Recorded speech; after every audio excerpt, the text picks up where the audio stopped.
So, Rachel, you are a worship director, but you use the word worship. What on earth does the word worship actually mean?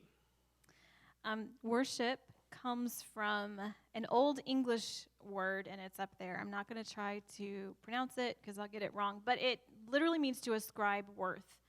So when we talk about worshiping, we are ascribing worth, hopefully, to God. We're going to get into later that we worship other things, but that's what worship is. And then the theologian John Whitfield says that worship is the celebrative response to what God has done, is doing, and promises to do. So those are just some definitions as we get into talking about worship today, what worship means.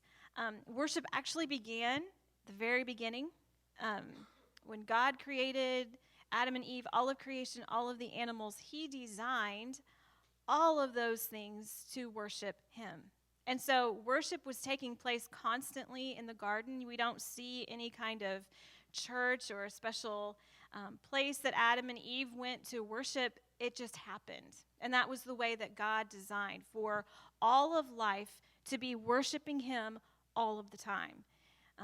And then sin came into the picture. It was the woman's fault. Just joking. Golly. So yes.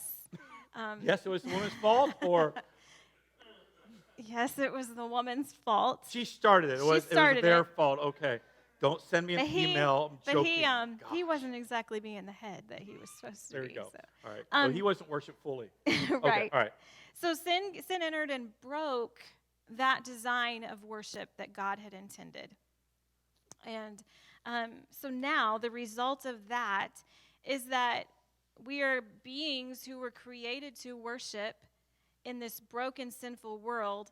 So we end up worshiping things that are not desiring or not deserving. That's the word I want. Not deserving of our worship.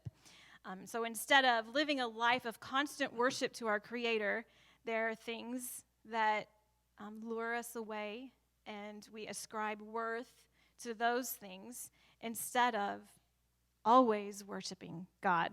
Absolutely. And I think that's part of our worship. And we've lived in the American world long enough that we can worship sports teams, social media. We can worship a church service. We can worship so many things.